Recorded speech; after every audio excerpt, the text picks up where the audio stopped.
appliances that actually plug in to your network Other questions? as any network device would. But they can also be internal in a physical server in the form of a PCIe or peripheral component interconnect There are a express number of card. questions you folks are sending. HSM card, PCIe, So I'm sort of will be the type of card it is that you'll actually plug into a server and configure accordingly. There are also variants where you can have USB attached to HSM connected to a USB port in the device. That one works out very nicely in that it would be great for storing things like PKI certificate authorities offline.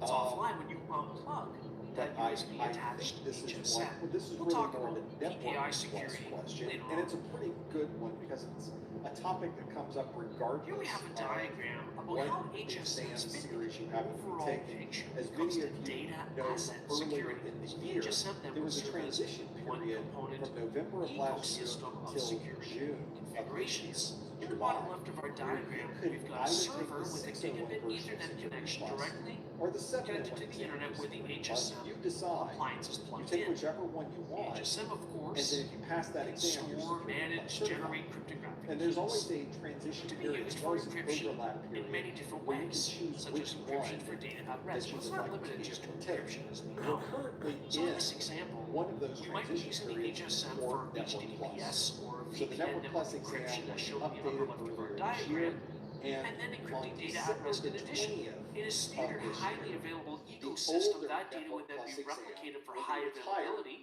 in and cloud there will computing in obviously the only be public one cloud. Network Plus That might exam be left. So this question replicated to an alternate asks, secondary I've been region studying for the where we would have 008, continuous that would be the monitoring of previous or access older to that version of the data. Network Plus We exam. audit data Been studying for that access since to make sure July, there's no privilege but it seems abuse due to or anything conditions like that. I can't take the exam before December.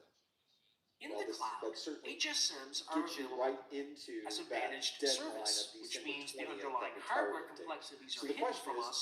would you still advise I use switch their to capabilities. 009, We've and got what a part should I screenshot here focus on of since I finished configuring studying a for the Microsoft 008? Azure cloud managed Well, if you finish HSM. studying for the 008, then I would recommend Depending you on take which the laws or 008 exam. Now, regulations you mentioned you related can't to take the exam data before privacy December. apply to an organization You or a can government take it agency, up we'll until determine December if the HSMs 20th. fit in If nicely you for can get in compliance. there and take that As an exam example, before imagine then, the that's General what I Data would Protection recommend. Because the Regulation, exam or objectives for GDPR, which is the designed to 008 protect and the exam private objectives data for of the European 009, citizens. although very similar, Compliance with there are GDPR, differences between among those two. many other And the differences security between controls, those can two be exams are achieved not using HSMs. insurmountable. It's The about same a thing is true with 20% the payment difference card in industry those two, data security depending standard, on how you calculate it. PCI DSS. 20 to 30%. You might recall that this one is all about But it is different. protection of So if you were cardholder data. to decide And the same I can't thing take goes the for 008, FedRAMP, I have to Federal go Risk take and the Authorization 009, Management I Program. would really Some redirect US you government into the guidelines 009 for the security videos, use of cloud the computing. 009 course, and So we all need of to your be study able to materials understand should be how for the HSMs 009. fit into the Let me overall bring up some picture. The information that might Cybersecurity explain Analyst why Plus I exam will say that. sometimes present So let's go to situations where you are being asked what would content. best And address I a have security problem in the an scenario. image, And in some a cases, chart that that might work out to be demonstrates the using an differences HSM. between the 008 exam and the 009 exam. So let's bring up this comparison view. The comparison is one that is Securing network transmissions to and from an HTTP web server stack is done via network encryption. The first network encryption suite, and it's deprecated, is the old Secure Sockets Layer, or SSL. We've all used this in the past, seen references to it in literature and in configuration settings. However, SSL is one of those network security protocol suites that can be disabled both client-side and client device, such as in web browser settings, as well as HTTP web server side. You configure the web server itself. So SSL should always be disabled. Even its last version, version 3, is not to be used due to known security vulnerabilities. So instead we should be using Transport Layer Security, TLS, which has become the norm for quite a while now. TLS was designed to supersede SSL and addresses a lot of the security flaws that were present even in SSL version 3. And Daniel, who is also But there are a new multiple guest. versions So of we're going to be TLS. talking about We need to be using the most geopolitics and recent cyber attacks version, in this case today. 1.3. And with that said, As I'd an like example, there are some to known let flaws my guest even in to TLS introduce 1.1 himself.